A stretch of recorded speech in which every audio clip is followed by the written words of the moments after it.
بسم اللہ الرحمن الرحیم۔ السلام علیکم ورحمۃ اللہ وبرکاتہ۔ میں ہوں رحمۃ اللہ گوادری۔ آج آپ لوگوں کو یہ حدیث سناؤں گا۔ اجے سنیے، حدیث میں لکھا ہے، کیا لکھا ہے اجے سنیے۔ ثواب کی نیت انشاءاللہ اللہ پاک آپ کو ثواب دے گا بھی۔ اجے سنیے۔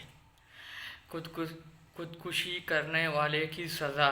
رسول اکرم صلی اللہ علیہ وسلم نے فرمایا، جس نے پہاڑ سے گر کر خودکشی کر لیا تو وہ دوزخ کی آگ میں ہوگا، اس میں ہمیشہ چڑھا اور گرتا رہے گا۔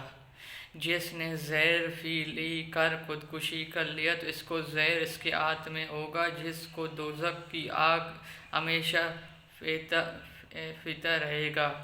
جس نے لوہا کی چیز سے خودکشی کر لیا تو اس کو لوہا کی چیز اس کی ہاتھ میں ہوگا، جس کا ہمیشہ ہمیشہ دوزخ کی آگ میں اپنے پیٹ میں گھومتے رہے گا۔ یہ تھا میرا حدیث۔ آپ لوگوں کو کیسے لگا؟ آج مختصر حدیث تھا، خودکشی کے بارے تھا، اس وجہ سے آپ لوگوں کو یہ اچھا لگا۔ میرے چینل کو سبسکرائب کرے، لائک کرے، شیئر کرے، بیل آئیکن کی بٹن دبائے۔ اجازت دیجیے، اللہ حافظ۔